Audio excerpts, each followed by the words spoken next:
Senhor Presidente, cumprimento o Dr. António Varela e nós estamos numa fase que é talvez muito interessante nestas comissões de inquérito, em que já temos alguma documentação, coisa que não existia há algum tempo atrás, e sobretudo já podemos comparar algumas diferentes versões sobre os mesmos factos que nos têm aparecido. E há aqui algumas questões prévias que eu gostaria de abordar. Enquanto representante do Estado na administração do BANIF, disse aqui que não tinha direito de voto e, portanto, se não tinha direito de voto, muito menos teria direito de obstaculizar decisões. Sabe que, aliás, referiu que houve um depoimento que disse exatamente o contrário. Portanto, a minha pergunta é muito simples. Tinha ou não tinha direito de voto? Tinha ou não tinha direito de veto, ainda que material? E se existiu alguma decisão estratégica na administração do BANIF, enquanto foi representante do Estado, que contrariasse a sua vontade?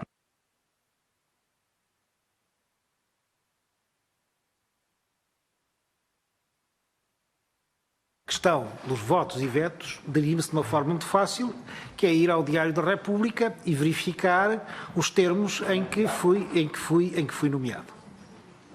E, portanto, eu não tinha, de facto, o direito de veto, nem direito de voto na Comissão Executiva. Mas participava nas discussões?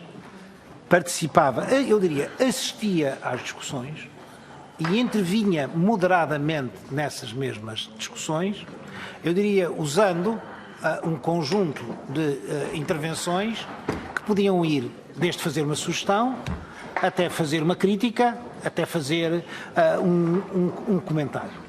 Em alguns casos, repare, não fazia sentido, não é? As coisas estarem a ser discutidas na Comissão Executiva, eu deixá-las passar e depois irem para o Conselho de Administração e eu ir manifestar-me contrariamente. Isso não fazia sentido. Portanto, em vários casos manifestei ali aquilo que era a minha opinião e que era uma opinião divergente. Em geral, foi possível chegar, digamos, aos consensos necessários, digamos, na Comissão Executiva. Nem sempre. Lembro-me, por exemplo, e eu creio que é esse caso que o Dr. Luís Amado refere, lembro, por exemplo, de um caso que teve que ser levado ao Conselho de Administração. E esse caso era o caso de definição das condições de relacionamento entre o BANIF e a Açoriana. A Açoriana, como sabem, é uma companhia de seguros que pertencia 48% ao BANIF e cerca de 52% à família Roque, ou ao grupo Roque. E, portanto, como também sabem, há uma coisa chamada Banca Assurance, que é a venda de produtos seguros através dos balcões do banco e que geram alguma margem, não é? E, portanto, o problema que estava ali em causa eram basicamente dois. Era a repartição, digamos, dos ganhos que aí estavam em causa, e segundo, era a questão de o que é que iria acontecer numa eventual venda do BANIF. Se ia ser necessário renegociar os termos desse mesmo acordo ou não. E nesta matéria, por exemplo, era muito claro para mim que o Estado não podia aceitar que aquelas condições ficassem fixadas para sempre, porque isso significava que melhores condições que pudessem vir a ser aceites ou propostas por um terceiro não iam beneficiar o Estado. Iam só continuar a beneficiar o outro acionista da companhia de seguros.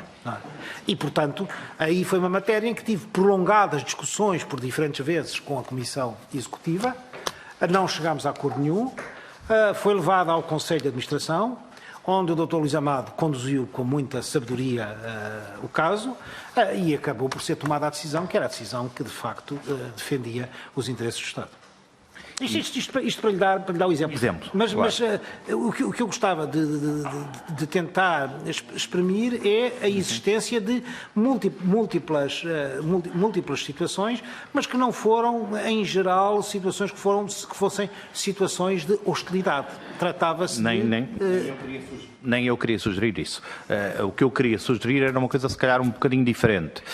É que a presença do Estado e a presença designadamente do Sr. Doutor na administração do BANIF era uma presença ativa, era operante e teve consequências. Sim. Isto é, nós, obviamente que existiu uma nova administração do Banif, mas o doutor classificou aqui a situação do banco anterior à capitalização como péssima e a gestão do banco como péssima, muito má. Ora, isso não aconteceu depois e isso também teve influência da participação do Estado, ou seja, da presença do Estado no banco e não apenas do dinheiro que foi injetado, julgo eu. Sr. Doutor, se eu tivesse a noção que não estava a fazer nada no Banif, tinha-me vindo embora. Porque essa é a minha forma de estar nas coisas. Se eu estou a contribuir e se consigo fazer aquilo para que lá estou. A partir do momento em que chego à conclusão que os interesses que devo defender não os estou a defender apropriadamente, olha, faço como fiz agora no Banco de Portugal. Saio. Mas então, ainda no Banif, isso significa que o Estado foi fundamental para que um banco que era péssimo se tornasse, a um determinado momento, num banco vendável e que só não foi por razões que estamos agora aqui mesmo a esclarecer. Confirma isso?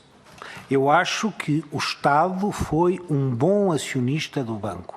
Foi um acionista que foi um acionista distante, no sentido em que não pretendeu ser ele que fazia a gestão do banco, mas que foi um acionista exigente para com a gestão do banco. E isso, e ao dizer que ele é exigente, não estou meramente a referir-me a mim próprio. Há aqui também, eu apresentava para dizer, há um aspecto que eu não referi. O Estado era inicialmente também representado por um membro do Conselho Fiscal. Depois foi alterada a estrutura de Corporate Governance, o Banif deixou de ter Conselho Fiscal, passou a ter uma Comissão de Auditoria e passou também o Presidente da Comissão de Auditoria a ser um representante do Estado. Portanto, não me quero arrogar méritos, que são méritos, na realidade, de toda uma equipe mais vasta do que eu. Muito bem, portanto essa melhoria da situação do Banif é significativa e é objetiva e aí o Estado teve o seu papel como não podia deixar de ser. Disse aqui algumas frases que são de facto muito fortes e elucidou-as e fundamentou-as. E eu retive a seguinte: nem a DGCOM nem o BCE queriam que o Banif sobrevivesse a 2015. E explicou de forma até abundante exatamente algumas das fundamentações, mas já houve outras. Ou seja, já existiram aqui depoimentos que chegam mais ou menos às mesmas conclusões, embora por razões completamente diferentes. E eu tenho alguma dificuldade em aceitar este tipo de teorias, peço-lhe desculpa, agora também estou a falar em termos um pouco pessoais, sem que compreenda exatamente as motivações que levariam a uma situação tão drástica como essa. E, portanto, eu pergunto-lhe, a urgência foi, de facto, esta urgência em, até aquela determinada data, resolver a situação, foi justificada com a ameaça do BCE de retirar o estatuto de contraparte. Essa ameaça existiu? É uma ameaça concreta? De onde é que ela consta? Porque houve aqui um depoimento que negou isso mesmo. Não é uma ameaça, é uma decisão. O BCE decidiu, no dia 16 de dezembro, que salvo que existisse a venda do Banif ou a sua resolução até à segunda-feira, dia 21 de dezembro, seria retirado o estatuto de contraparte ao Banif. Mas o Dr. Jorge Tomé disse-nos aqui que nunca foi informado dessa situação, a não ser, digamos assim, no final de tudo. Admito que possa não ter sido informado, porque não me parece que, nos termos do regulamento do BCE, o Dr. Jorge Tomé devesse ser informado dessa mesma matéria. Ele foi informado da limitação, do congelamento do montante que podiam ter acesso, né? E, de facto, até me lembro claramente, depois de ele ter sido notificado, aliás, não é assim, vou ser mais correto. O Banco de Portugal comunicou à CMVM para que a CMVM tomasse as providências necessárias em termos de mercado e a CMVM foi, junto do Banif, perguntar o que é que queriam dizer aquelas decisões e qual é que era o respectivo impacto. Nessa altura, o Dr. Jorge Tomé pegou o telefone e ligou para mim, que estava em Frankfurt, para que eu lhe explicasse o impacto dessa mesma decisão. Não é? E eu expliquei ao Dr. Tomé, digamos, a parte de que, efetivamente, ele podia ter conhecimento, não é? Que era aquele aspecto, que era o aspecto relevante do congelamento àquela dimensão. não o aspecto de retirada do estatuto de contraparte se não houvesse venda ou resolução. Afirmou aqui que a retirada do estatuto de contraparte era positivamente o fim do banco. Sim. Mas tem conhecimento que isso não aconteceu noutras situações. Em primeiro lugar, o Banif ainda dispunha, isso foi dito aqui nesta comissão já, de capital suficiente para poder funcionar. E temos outras situações, porque, obviamente, vamos já falar na questão da TVI, mas a fuga de capitais tinha fugido, tinha estancado, peço perdão, e há a situação, por exemplo, dos bancos gregos, que funcionaram sem estatuto de contraparte, desde que existissem as elas, digamos assim, suficientes. Vamos separar aqui a questão em dois pontos. Era pública e notória a necessidade de ser realizada uma transação do Banif durante aquele fim de semana. Eu pergunto o que é que qualquer um de nós, se fosse depositante do Banif e visse que não tinha acontecido a tal transação durante o fim de semana, o que é que ia fazer na segunda-feira de manhã? Mas isso de ser público e notório leva-nos a outra questão. Não é? Se me deixar, eu vou tentar concluir aquilo que queria dizer. Ou seja, a capacidade que havia de ela, por parte do Banif, e que estava limitada pelas contragarantias que o Banif podia apresentar, não era de forma nenhuma suficiente a permitir que o Banif passasse, digamos, das 10 da manhã de segunda-feira. O Banif ia abrir e, ao fim de um par de horas, não ia ter, mesmo que tivesse a utilizar toda a sua capacidade, que já estava quase esgotada a nível delas, não ia ter capacidade para fazer esse pagamento. Porque, repare, durante esta semana, nós tivemos um movimento muito grande de levantamentos. Aquilo que foi dado relevo na comunicação social foram aquelas bichas das pessoas nos Açores e na Madeira a levantarem dinheiro, que efetivamente não teve impacto nenhum. Se olhamos para os números, essas pessoas coitadas iam levantar as suas pobres poupanças, que até estavam protegidas pelo Fundo de Garantia de Depósitos, não é? Mas saíram 960 milhões. Mas saíram 960 milhões que não foram, digamos, aos 5 mil euros de cada vez. Saíram, de facto, outro tipo de depositantes, não é? Outro tipo de situações. Esta situação foi em grande medida estancada pela intervenção que fez o Sr. Primeiro-Ministro na televisão na terça-feira, salvo erro, onde veio, digamos, assumir a necessidade de que o Estado defendesse os depositantes do Banif, como efetivamente veio a acontecer. E isto levou, de facto, a que a retirada de dinheiro diminuiu sucessivamente na quarta, na quinta e na sexta, mas continuou sempre a existir. E, tenho a certeza, não só teria continuado a existir, mas como teria sido muito amplificada de novo na segunda-feira, se não tivesse havido essa... Não chegava a ser amplificada porque o Banif ia poder estar aberto mais uma hora ou duas, se chegasse a estar aberto, e, portanto, não havia, na ausência do estatuto de contraparte que tinha sido negado pelo BCE. Portanto, seria, na sua opinião, completamente impossível repetir aqui em Portugal uma solução que aconteceu, por exemplo, com os bancos gregos? Seria completamente... Como sabe, o Dr. Jorge Tomé não foi dessa opinião, era só para perceber a argumentação dos dois. Mas sem querer ser maldoso, não é? Há uma coisa que eu gostava de dizer, que é uma qualidade que eu aprecio muito do Dr. Jorge Tomé, é o seu otimismo. O Dr. Jorge Tomé é um homem que não teme as adversidades e consegue sempre encontrar aspectos favoráveis e aspectos positivos, mesmo nas situações mais difíceis. Exatamente, mas, por exemplo, temos um caso, que aliás já se referiu, que foi o Banco Espírito Santo, que perdeu o estatuto de contraparte, mas o Banco de Transição adquiriu. E falou aqui nessa possibilidade que foi avançada por si. Eu sei que já deu fundamentações nesse sentido, mas diga-nos exatamente em que medida e como é que essa proposta do Banco de Transição, que pelos vistos foi do seu doutor, foi recusada. Não foi minha, é uma proposta do Banco de Portugal. Pois. O Banco de Portugal, não é, apresentou ao BCE e à DG Comp uma estratégia de lidar com o caso Banif nestas últimas semanas, ainda antes, digamos, daquela notícia criminosa na TVI, que passava por ser tentada a venda do banco, se a venda do banco comercial do banco, se a venda não funcionasse, tentar-se fazer uma venda dos ativos em resolução e, se esta não fosse possível, então fazer a constituição de um banco de transição.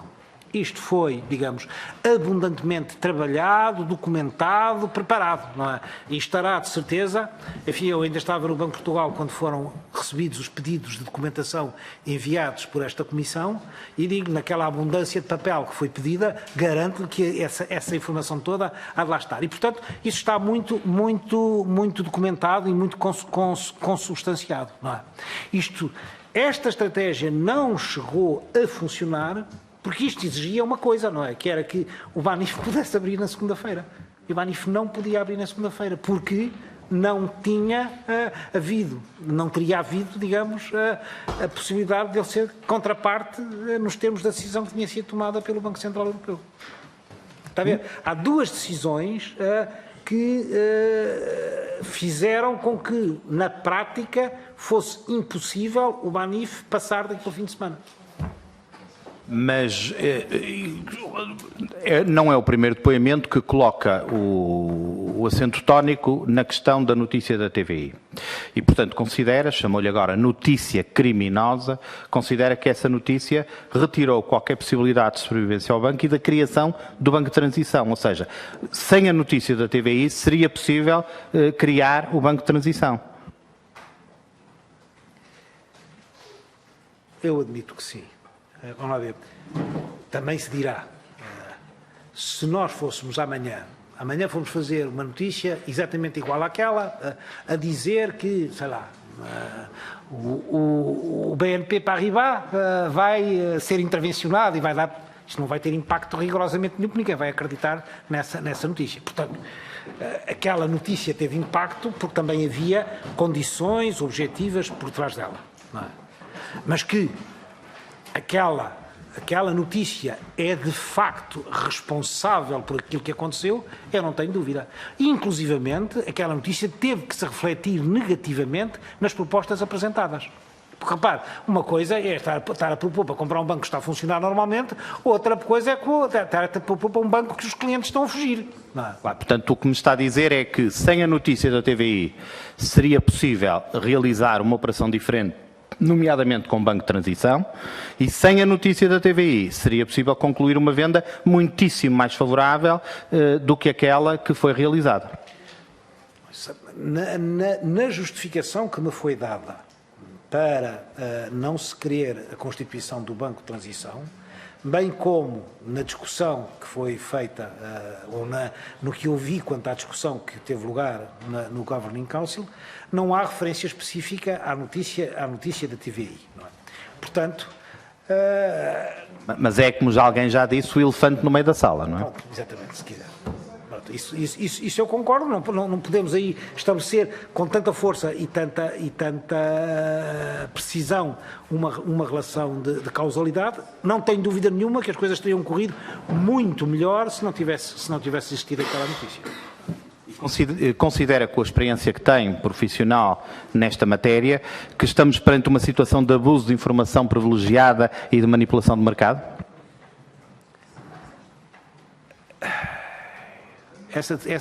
Essa questão é uma questão muito difícil, não é?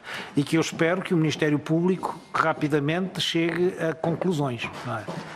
De facto, eu acho que seria preciso saber mais sobre a origem da notícia e sobre a forma como ela, para podermos chegar a alguma conclusão. A notícia pode provir de um acaso, mas também pode ter sido maldosamente colocada e nós podemos ver vários tipos de interesses que podiam ter interesse em que aquilo acontecesse. E eu não posso especular. Não é? Há toda essa gama de possibilidades e, como digo, o que eu espero é que as nossas autoridades judiciais cheguem a uma conclusão que nos sossegue a todos.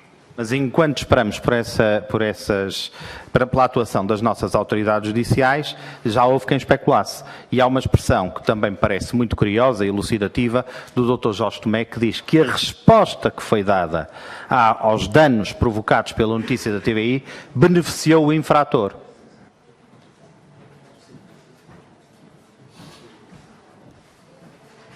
Ou seja, a notícia foi má, as consequências foram desastrosas, como aliás disse, mas o problema é que a resposta que se deu parece ter ido ao encontro de uma eventual intenção malévola por trás dessa situação.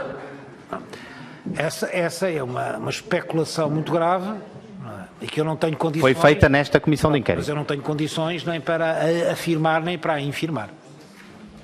Muito bem. O desenho da resolução participou ativamente nele? Não. Quem o fez, então? O desenho... Talvez valha a pena voltar um bocadinho atrás para dar o contexto. Em abril de 2015, eu comecei a ficar muito preocupado com a situação do Banif e numa reunião que existe periodicamente dentro do Banco de Portugal de análise da estabilidade financeira, chamei a atenção para um conjunto de dificuldades que eu via, o que levou a que fosse constituído um grupo de trabalho que analisou, digamos, cenários negativos para o Banif. Esse grupo de trabalho incorporou técnicos de diferentes áreas, apresentou um relatório, que eu suponho que Vossas Excelências também terão, detalhado no início de junho, no qual se concluía que, de facto, o Banif estava numa situação muito difícil e muito vulnerável a qualquer situação de instabilidade. E que, nomeadamente, situações de repartição bad bank, good bank, iam ter requisitos de capital adicionais muito significativo. Este estudo preliminar levou o Conselho de Administração, na altura, a determinar que passasse a ser acompanhado também pela área de resolução, na perspectiva de resolução, a questão da resolução do próprio Banif, portanto, se começassem a trabalhar cenários. Este teve particular ênfase e particular relevo a partir de setembro, em que houve uma equipe vasta, integrada por pessoas de diferentes áreas do banco, que preparou nos seus diferentes vertentes a resolução, foi apresentando relatórios... Da interjeição, mas foram desenhados também planos de contingência nessa altura? Sim. Se foi de facto avançando com esses planos, que tinham que ver exatamente com a existência de um possível cenário desse tipo. E são precisamente esses trabalhos e a quantificação desses trabalhos que levaram depois, digamos, ao desenho, digamos, daquela escada de soluções contingenciais que eu já apresentei aqui hoje aos senhores deputados. Isto é, como é que nós vamos lidar com a situação se as coisas correrem mal. Tá? Mas então, quem é que, por exemplo, desenhou o perímetro dos ativos a integrar ao EITANT? Não nos sabe dizer. Foi a equipe que, dentro, digamos, da área de resolução do Banco de Portugal, foi constituída para esse propósito. Mas isso anteriormente à situação em que o banco estava na altura da resolução. Isto porquê? Porque estes ativos não traduzem as imparidades existentes. Estes trabalhos foram iniciados muito antes. Como digo, os trabalhos foram iniciados, foram trabalhando e foram, como é que eu ia dizer, finalizados, ajustados durante o fim de semana em que efetivamente se verificou a resolução. Mas como digo, não acompanhei de perto esses trabalhos. Mas mesmo não tendo acompanhado, não nos consegue dar uma explicação para que estas imparidades do que o banco tinha na altura fossem traduzidas nessa transferência de ativos para o EITANT? Repare, há aqui um aspecto que é um aspecto paradoxal, mas que é importante nós percebermos, que é a questão do preço de transferência dos ativos para o EITANT e a respectiva implicação financeira.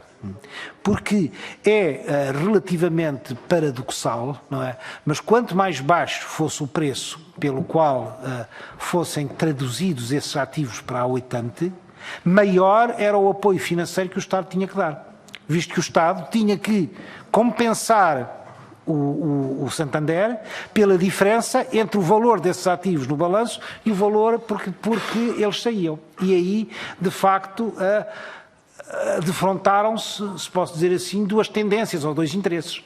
O interesse da Comissão Europeia, que queria baixar esses valores, porque não aceitava que fossem acima de determinados limiares e acima de determinadas plataformas, e o interesse, digamos, das entidades portuguesas que queriam minimizar o dispêndio que ia ter que ser feito no pagamento desse diferencial. E, portanto, o preço que acabou por ser fixado tem que ver com essas exigências quanto a haircut, digamos, quanto a desconto de preço de saída, para que a Direção-Geral de Concorrência não dissesse: não, isto é mais uma ajuda de Estado, porque vocês estão a ajudar desta forma esta situação. Oliver Wyman colaborou no desenho Sim. Está em condições de nos confirmar se qualquer mais-valia que resulte destes ativos irá reverter a favor do sistema financeiro e nunca a favor do contribuinte? Ou seja, do Estado? A oitante pertence 100% ao Fundo de Resolução.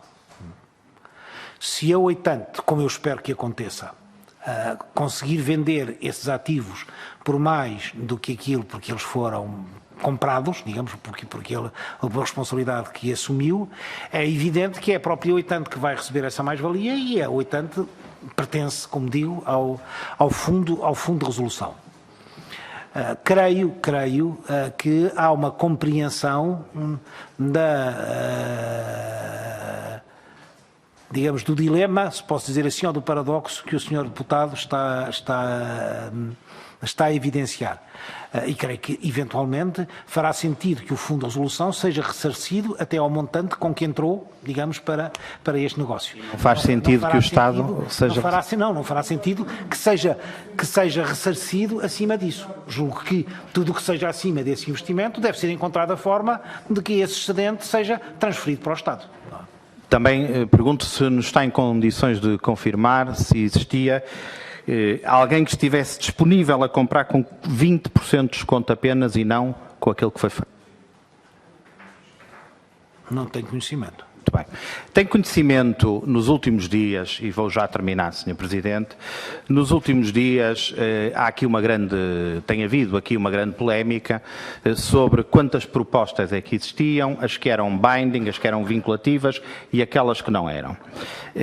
Sendo que no fim disse-nos que na famosa reunião do dia 18 de dezembro só estava uma e não conseguiu ver mais nenhuma. É o caso? Não.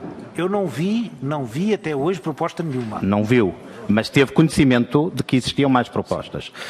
Teve conhecimento, já falou ao meu colega do CDS, num e-mail, um famoso e-mail da SSM para o Ministro das Finanças, Mário Centeno, que dizia, eu vou citar, a Comissão Europeia, um e-mail de 19 de dezembro, a Comissão Europeia recomenda que nem percam tempo a tentar fazer passar outras propostas. A Comissão Europeia vai começar a trabalhar com o Santander assim que as autoridades estiverem prontas para iniciar este processo. Teve conhecimento deste e-mail? Sim, conforme disse há bocado ao seu colega, já não sei qual foi o do CDS, eu recebi uma cópia desse e-mail que me foi enviada, digamos, na manhã do dia 18 pela Presidente do Conselho de Supervisão, que entendeu dar-me cópia desse e-mail para que eu tivesse conhecimento daquilo que ela tinha transmitido às autoridades portuguesas. E considera que este e-mail consubstancia um comportamento normal?